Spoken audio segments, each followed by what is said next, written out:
Hello, my name is Mons, and I'm the host of this show and channel that is focused at competitive Commander games. Gameplay videos and deck tech videos about competitive EDH. However, this specific video might be more focused for the R&D, the Wizard of the Coast people that are making and creating cards for this game, or for someone that is actually looking into making his own card game. But don't worry though, there will be some tips and tricks and ideas and suggestions in this video about how to construct your competitive deck with regards to the name of this video, hard counters versus soft counters. So what exactly is a hard counter and a soft counter? What is the difference? You're looking at two of them right now. Rest in Peace is a hard counter towards graveyards, while Deathrite Shaman is a soft counter towards graveyards.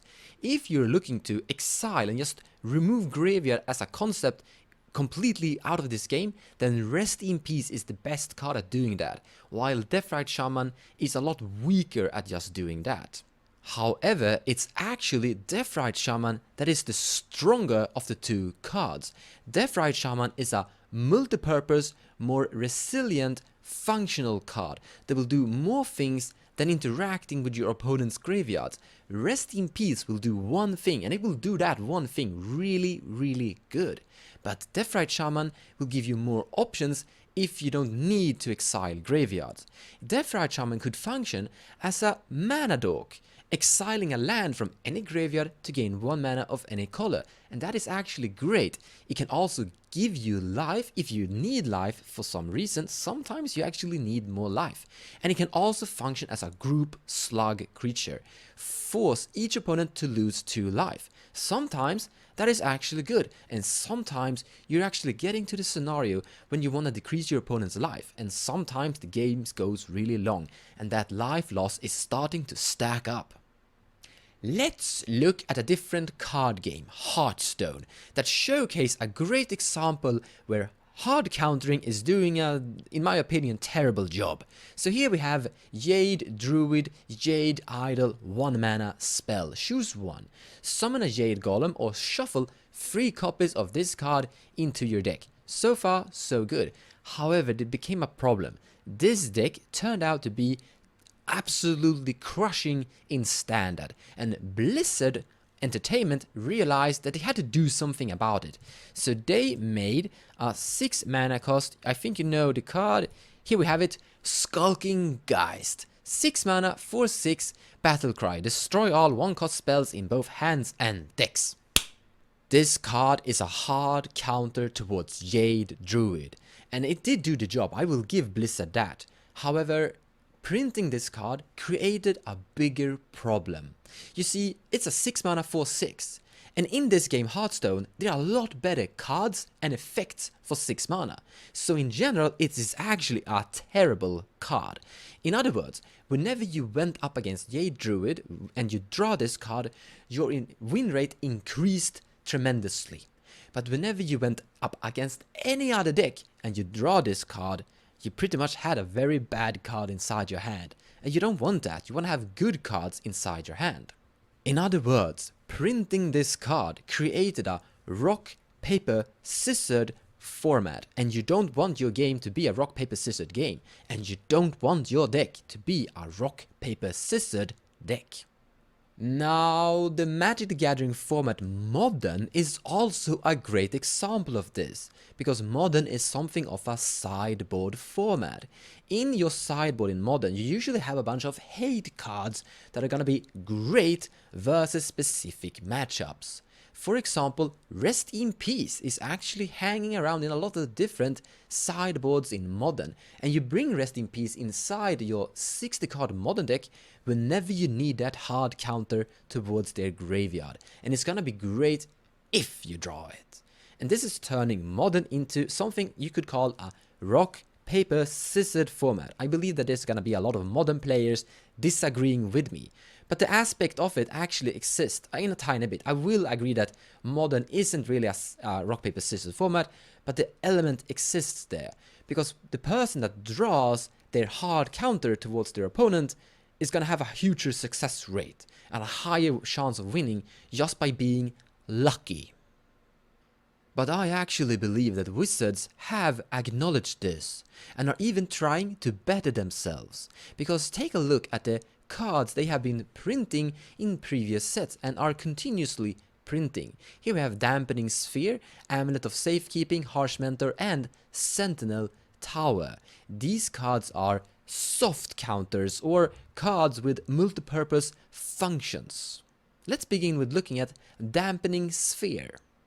This orb is a counter towards lands like Gaia's Cradle, lands that tap for more than 1 mana. If this orb is in play, Gaia's Cradle will tap for 1 colorless mana, no matter how many creatures you actually have in play. But this Dampening Sphere is also a tax effect on decks that wanna cast more than 1 spell each turn, like Storm decks for example, increasing the cost of each spell further down the road. The real hard counter towards that versus Storm is actually Arcane Laboratory, making it impossible or illegal to play more than 1 spell each turn, while Dampening Sphere is a more multi-purpose function card compared to Arcane Laboratory. Let's actually read the text on Harsh Mentor. Whenever an opponent, not yourself, only opponents, you don't need to break parity against this creature. An ability of an artifact, creature or land on the battlefield, if it isn't a mana ability, Harsh Mentor deals 2 damage to that player.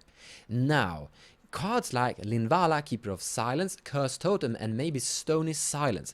Harsh Mentor is a combination of them all, but only against your opponents. However, Harsh Mentor is a lot weaker compared to these cards. These cards are shutting down stuff completely. Linvala, Keeper of Silence, is gonna make it impossible for your opponents to actually activate their creatures to begin with, while Harsh Mentor is letting that happen, but will deal damage to them in the process. However, Harsh Mentor has a more overall attack, it is affecting more stuff. And the difference between Stony Silence and Harsh Mentor is that you don't need to break parity against Harsh Mentor. If you have a Stony Silence in play, you can't activate your artifacts either. Now, this is coming from someone that actually plays a lot of Harsh Mentor. Harsh Mentor is a soft counter that you can't auto-include into every red deck. It is a card that you have to make it function by including other cards like Kambal, or have a deck in general that is applying damage to your opponent's faces during the game continuously, and is really good at doing that, because then Harsh Mentor becomes a problem your opponents have to think about, because in this game, in this format, we have 40 life to begin with, and that means that your opponents could actually activate Icy-Cross Scepter and Dramatic Reversal a bunch of times without dying. But if you have a deck that is applying pressure continuously, then they are actually going to shut down this combo quite good. And then we had that Sentinel Tower, which is something of a multi-purpose and a tiny bit of a soft counter towards your opponents. Now, what Sentinel Tower does is it is a storm outlet, a win con for storm builds. Whenever an instant or sorcery is cast during your turn, Sentinel Tower will deal 1 damage, then plus equal to the amount of instant or sorcery previously cast this turn to a creature or player. And that is a way to kill all of your opponents if you've cast a lot of instants and sorceries this turn. Now, what does Grand Abolisher do? Now, Grand Abolisher makes it impossible, illegal for your opponents to cast spells and activate abilities during your turn. It is protecting you, being a counter towards interaction. They have to kill the Grand Abolisher before they can actually kill your combo. Now, Sentinel Tower will do something similar to this. Whenever an opponent casts a counterspell during your turn, let's say that you cast a Tutor, and then they cast a counterspell to interrupt that Tutor. First, you have a trigger from the Sentinel Tower to deal 1 damage, then you get a secondary trigger to deal 2 damage because of the counterspell.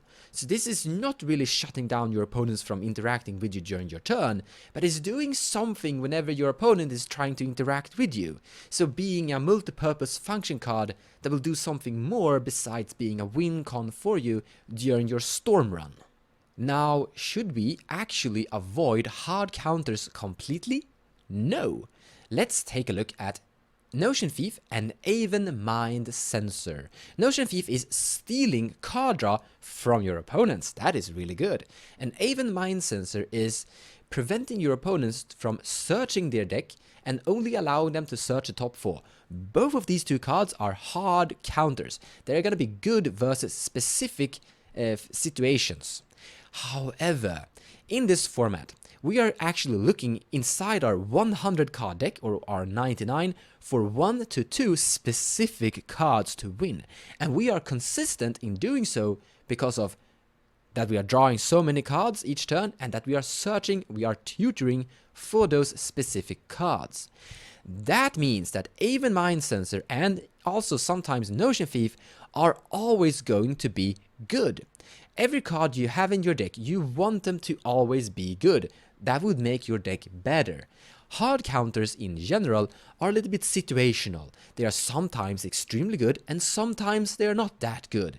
They are something you could call risky. But Even Mind Sensor is not a risky card. You can always auto-include Even Mind Sensor whenever you're playing the Call Identity of White, because it's always, in every game, going to do something good versus your opponents, that your opponent is not gonna like. The difference here is Rest in Peace. You don't always know if your opponents are gonna have a problem with it, or if they're gonna ignore it. But if you're going up against the same strategies, a graveyard strategies every single time, and maybe more than one opponent, like 2 opponents or maybe all 3 opponents are always on a graveyard strategy, then you should start considering including Rest in Peace inside your deck. This could work the other way around, by the way. Here we have Scavenging Ooze and An Offense to the Foremost. 2 soft counters versus graveyards. And if you're playing, let's say, Muldrota or CDC, and you have built your deck, you have focused it completely 100% to fuel your graveyard, and everything you'll do will actually fuel that graveyard, and then you run into a Scavenging Ooze. You have now successfully on your own turned your opponent's soft counter Scavenging Ooze into a hard counter towards yourself. And that is bad. When you're constructing your deck, and when you're including your cards, and when you're constructing your game plan, you should try and make your deck a little bit more versatile and resilient. If you're not affected by Scavenging Ooze that much, if you have other means of proceeding forward with your game plan, then you have a more resilient deck. And if you have cards inside your deck that are able to fight in more versatile situations, like Scavenging Ooze, is also good, even though there's no need to actually disrupt graveyards. Then you have a deck that is able to fight in more situations, a more versatile, resilient deck. That is good. And if you have no idea whatsoever to do and where to begin looking, just include a bunch of counterspells, because counterspells, every counterspell is actually a soft counter. That sounded really interesting. In any case, counterspells are multi-purpose effects that affect a lot of different stuff. A kill spell that will only kill creature spells, like Social Plowshare, will only kill creature spells, while a counterspell will deal with pretty much everything within inside this game.